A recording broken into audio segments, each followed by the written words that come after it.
ദൈവത്തിൻ്റെ അതിപരിശുദ്ധമായ നാമം വാഴ്ത്തപ്പെടുമാറാകട്ടെ. ബൈബിളിനെ ആസ്പദമാക്കി ഓരോരോ വ്യക്തികളെക്കുറിച്ച് ഒരു കഥാരൂപത്തിൽ വളരെ ലളിതവും ചുരുങ്ങിയതുമായ വീഡിയോകളാണ് ഞാൻ ഈ ചാനലിലൂടെ പങ്കുവയ്ക്കുന്നത്. ഇത് എനിക്കും കേൾക്കുന്ന ഓരോ വ്യക്തികൾക്കും ഉപകാരപ്രദമായി തീരട്ടെ എന്ന് പ്രാർത്ഥിക്കുന്നു. കഥയിലേക്ക് കടക്കുന്നതിന് മുമ്പ് തന്നെ ഒരു കാര്യം പറയട്ടെ. ഈ വീഡിയോ കേൾക്കുകയും കാണുകയും ചെയ്യുന്ന ഓരോരുത്തരും ഒന്ന് ലൈക്കും സബ്സ്ക്രൈബും കമൻറ്റും തന്ന് സഹായിക്കണേ.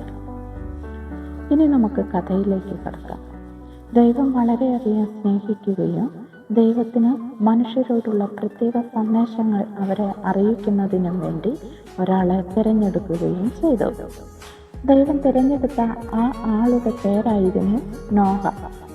നോഹയുടെ കുടുംബം എന്ന് പറയുന്നത് അദ്ദേഹവും അദ്ദേഹത്തിൻ്റെ ഭാര്യയും 3 ആൺമക്കളും ഇവരുടെ ഭാര്യമാരും അടങ്ങുന്നതായിരുന്നു.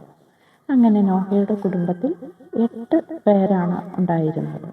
നോഹ ദൈവത്തെ വളരെയധികം സ്നേഹിക്കുകയും മാനിക്കുകയും ഒക്കെ ചെയ്തിരുന്നു.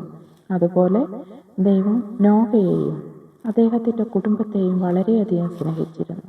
എന്നാൽ നോഹയുടെ കാലത്ത് ഭൂമിയിൽ ദുഷ്ടന്മാരും ദൈവദോഷികളുമായിട്ടുള്ള അനേകം ആളുകൾ ജീവിച്ചിരുന്നു. ഇവരുടെയൊക്കെയും നടുവിൽ നിന്ന് നോഹയെ ദൈവം നീതിമാനായി കാണുവാൻ ഇടയായി.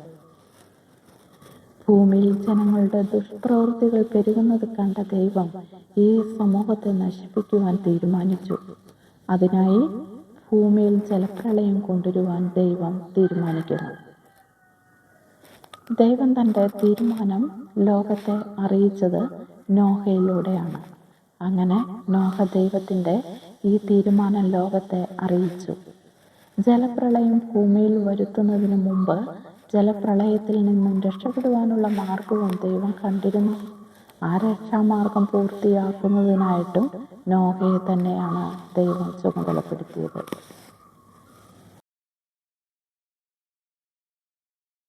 ഉടൻ തന്നെ കഥയുടെ അടുത്ത ഭാഗവുമായി ഞാൻ വരുന്നതായിരിക്കും. അതിനായി ചാനൽ ഒന്ന് സബ്സ്ക്രൈബ് ചെയ്യണേ, എന്നെ സപ്പോർട്ട് ചെയ്യണേ.